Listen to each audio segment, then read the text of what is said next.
Okay, this is a Cobra 2000 GTL. Customer sent this to me to have it redone. All the electrolytic capacitors change, transceiver alignment, all that. Fix anything that needed to be repaired. And then he sold this. He sells most of the radios I do for him. Actually, he sells. He sold this radio. The customer that got it. So I'll make sure I won't say your name. I'll make sure you actually get a link to this video. But you said the channel modification was not working. Somebody had done the channel mod on this previously. It looks like it was probably done back when the radio was probably new, I'm guessing. But if this is your first radio with what I call a switch mod, you might not be familiar with how they work. And it's one reason people like the Cobra 2000. It has the built-in frequency counter. If you have a radio that has a switch mod, you don't have a built-in frequency counter. It's a pain in, to put it bluntly, it's a pain in the ass trying to figure out what the hell channel you're actually on unless you have an external frequency counter. So that's why these radios, for starters, are so desirable for people that want extra channels. It's easy to see what channel you're on. So as you can see, we're not on a normal channel. I think you had told him that the only switch that seemed to do anything was the CBPA switch. Okay, and you couldn't get the ANL or the noise blanker to do anything. So you can see actually the frequency changed when I moved the noise blanker. And it may or may not when I move the ANL. Yes, okay, it did again. So you can see changing all. So normal CB is all three of these switches up. ANL, noise blanker, and CBPA. That's normal CB. When you move the switches in other positions, you'll get different channels. Now, this is not a modern radio with bands. So if you're familiar with like a Galaxy or a Ranger or something like that, where you want to go to the next 40 channels, you might switch from band C to band D. Or if you want to go down 40 channels, you go from band C to band B. This is not like that. Now, on these radios, you could do two different types, actually three, if you wanted to get into doing external VFOs. But as far as in the radio, there were two common ways to get extra channels. You could do what this radio has, what somebody had already done, the switch mod, which basically all you're doing inside the radio is there's a couple circuit traces that go to the PLL chip, or the phase lock loop chip. Those traces have been cut, and they've now been intercepted by these switches. And when you throw a switch, that changes the programming. Okay, so it's either a ground or 5 volts. So it's changing the programming going to those pins because you've intercepted what the voltage actually is coming out of the channel selector. It may be sending a voltage, but when you flip the switch, you might open the circuit, and then you're getting extra channels. So the other way you'll occasionally see Cobra 2000s, you'll see usually this phone's jack will be missing, and there'll be a knob sticking out the front of the radio, and it's a 3-position switch. That is a crystal mod, or a crystal modification. And in crystal modifications, straighten the camera out there a little bit, you can actually get 40 up and 40 down. Those are Expo kits. It's a little circuit board. When you get that circuit board, it already has a switch mounted to it, and there's 2 extra crystals on that board.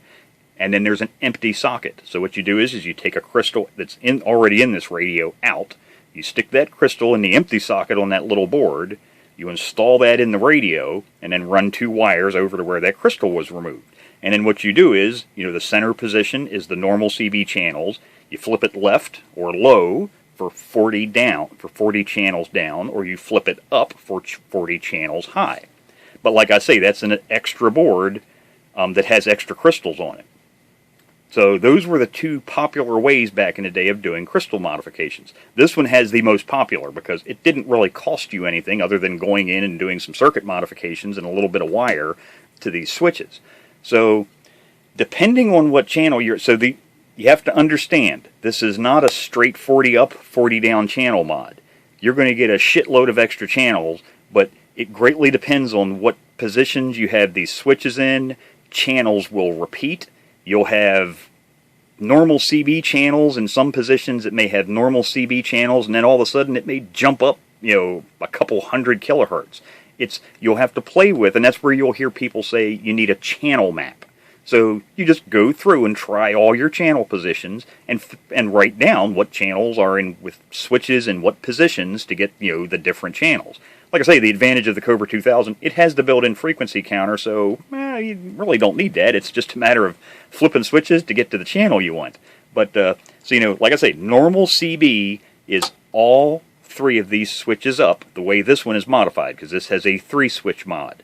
So you can see, we start out on channel 1, 26965, go to channel 40, 27405, okay? You know, mid-band is going to be 27205, okay?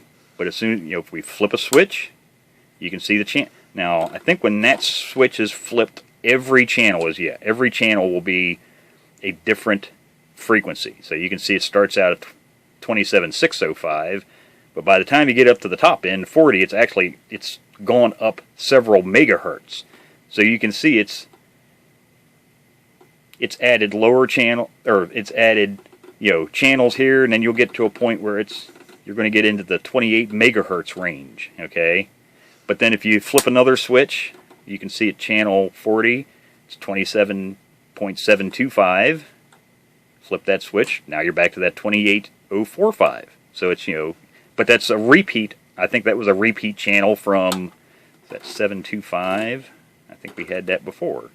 There, right there. So you can see channel 11, 27725 is the same as both switches down channel 40.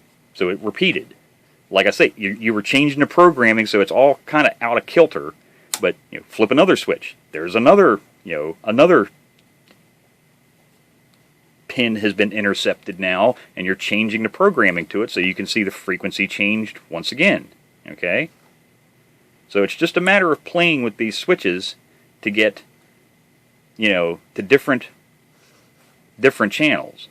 So, like I say, normal CB, and then play with the switches to figure out which, you know, combination of these 3 switches and, you know, your rotary knob here to get to the actual channels that you want. But like I say, so right there is a good example. You can see me flipping that switch doesn't change anything. It depends on what channel you're on and what position the other switches are in. So it's just a matter of playing with it to figure out which, you know, you want to get, I think we had, what, 27555, which is the popular international skip channel. That was, what, 24. Okay, yeah, so there you go. 27555 is ANL up, noise blanker down, CBPA down. So there you go. That's just, I just thought I'd do a video on that. I guess some people aren't familiar with how switch modifications like this work.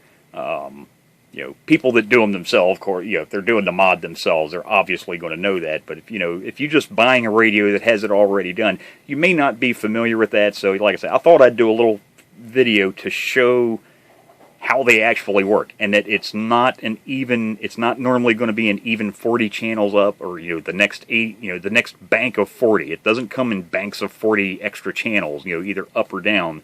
It's kind of all over the board. So that's how they work. You know, that's one of the big advantages of the modern radios is that they're just bands. You get those illegal export radios. You just go from band A, B, C, D. You know, you can get those up to 12 bands.